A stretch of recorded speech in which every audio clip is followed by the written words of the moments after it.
ఇచ్చిన 10 సంవత్సరాలుగా వేలాది మంది వడంచెరు నియోజకవర్గంలో రాష్ట్ర వ్యాప్తంగా లక్షలాది మంది ఎంతో ఆతృతంగా ఎదురు చూస్తున్నారు. కాంగ్రెస్ ప్రభుత్వము, ముఖ్యమంత్రి వర్యులు శ్రీ రేవంత్ రెడ్డి గారు ఇచ్చినటువంటి మాట ప్రకారము పార్టీ అధికారంలోకి వచ్చిన తర్వాత అందరికి కూడా రేషన్ కార్డులను పంపిణీ చేస్తామని చెప్పడం జరిగింది. ఈ రోజు పటాన్చెరు శాసనసభ్యులు గూడెం మైపాల్ రెడ్డి గారి ఆధ్వర్యంలో ఈ రోజు పట్టణంలో సుమారు 2230 మంది రేషన్ సంబంధించినటువంటి అర్హులకు ఈ రోజు రేషన్ కార్డుల పంపిణీ జరగడం జరిగింది.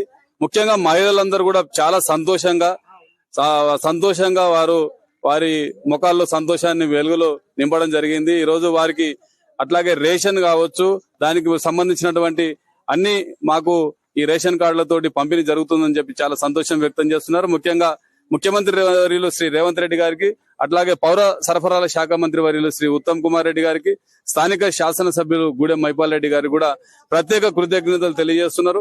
ఈరోజు పటాన్చెరు పట్టణంలో పండుగ వాతావరణం నెలకొన్నది. మహిళలందరూ కూడా పెద్ద ఎత్తున ఇక్కడికి రావడం జరిగింది. మరి ఇప్పటికే సుమారు ఈ ఇచ్చినటువంటి రేషన్ కార్డులతో కలిపి పటాన్చెరు ఒక్క నియోజకవర్గంలోనే 76,444 రేషన్ కార్డులు ఈ నియోజకవర్గంలో ఉన్నాయి.